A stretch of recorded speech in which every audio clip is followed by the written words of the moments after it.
Hey there, it's your girl Arcane Coral, and today I want to talk about 10 quotes that changed my life. My first one is, we see the world as we are and not as it is. Let's think about it, because based on our experiences in our life, we associate certain things like positively and negatively, and that's going to reflect on how we see things in the world. And everyone's experience in life is different, which means all of our experiences are different. Don't see things as they are, we see them as we are and our experiences. And based on that, I think like communicating is very important with other people to see how they're seeing things and to also be open to see things differently when it comes to like other people that you work with or friends, to be able to have longer lasting friendships and relationships. It's very important to remember that. Number 2, you often feel tired not because you've done too much, but because you've done too little of what sparks a light in you. That one really hit me hard because I was stuck working a job in a company that I didn't want to work for, and based on that, after work I just felt like tired. I didn't want to do anything with like friends because I was like, I don't have the energy to go out. But doing things that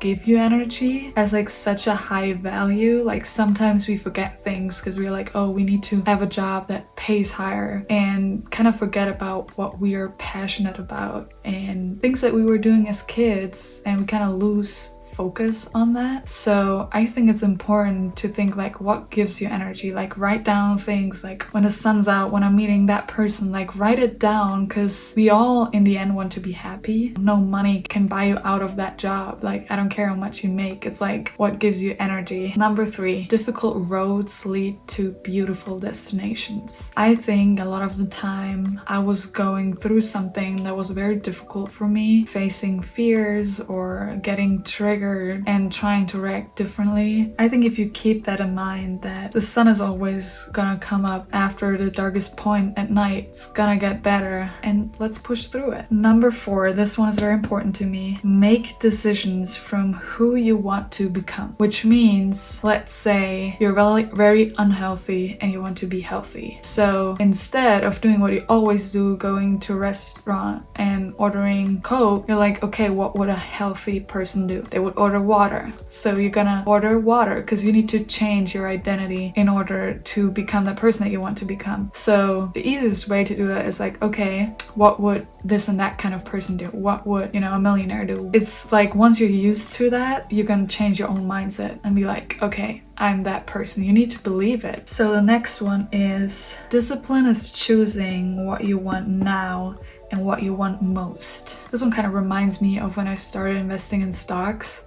So I was doing like a lot of research on passive income and financial freedom, and then I somehow ended up getting some stocks, and it was kind of interesting to see it go up and down. The thing is, like, you need to reinvest constantly, or like monthly, yearly, whatever, and then over time you see it grow. It's kind of like working out, you need to do it like consistently so you see your results. Sometimes that's like really hard because you don't see those results in the beginning, but it's gonna pay off long term. So that's why that one is like sticking with me too. And I also have that on my vision board back here. I'm gonna show you. My next one, also my vision board, number 6, is I don't chase, I attract. In my past, I've been trying to kind of like follow some friends, and I felt like, why is it always me putting in the effort but they weren't returning it? So I kind of learned like, I don't want to chase people anymore. I don't want to chase relationship. I want to attract the right people so we can inspire each other. And number 7, we can change our life by changing our mind. This one is a very deep one too. A lot of people say they want to change their life, but how do you go about it? And the easiest, or like the most crucial one, is you need to change the way you think and move and stuff like that. So basically, if you can change your subconscious, because you maybe made experiences as a young kid like, oh, I failed here, that's why I can't do it.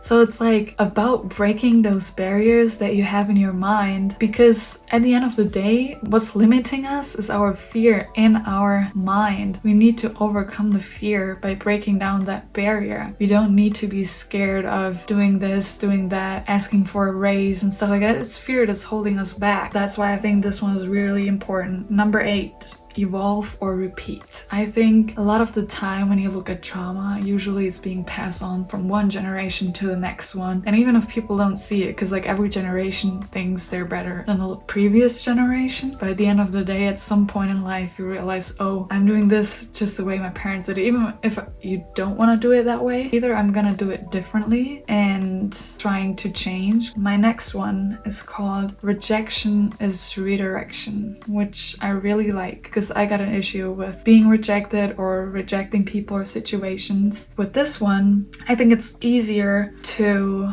see rejection as something positive. Let's say you apply to X amount of jobs and they all rejected you. Maybe that means there's something else out there, or like a new job opportunity that will come up in like 1 week or 2 weeks, but you don't see it on the job market yet. And you're gonna apply there and it's gonna be the best job ever. You know, like sometimes we get laid off at companies and we're like, why do they do us like that? And most people that I know that got laid off, they say it was the best thing that could have happened to them. In that moment, they didn't think so, but afterwards, like the kind of like job opportunities that they had were like perfect. They were just too scared to quit. My last one is really powerful too. Better be real and miss out on what's fake than be fake and miss out on what's real. This one kind of reminds me of my childhood too, because I always felt like I wanted to be a part of a group so bad that I ended up with a group that I wasn't being myself authentically. Also, as soon as I left school, we stopped talking and the group kind of like split up, and it was really sad because like we didn't even share like the same values. That's why it was just like a temporary friendship. That's why I'm saying like I hope that all of you out there take that one serious too, because it's like some deep meaning behind it. It's better to have one friend that you're being your true authentic self with and have that true friendship than pretending to be someone that you're not and kind of being stuck with people and not being able to evolve with them because you're kind of stuck being someone you're not. It's not worth it. No matter how many people they are and their influence or whatever, at the end of the day, what really matters is who you can be yourself with. True friendships, true relationships. I hope you liked that video. See you in the next one.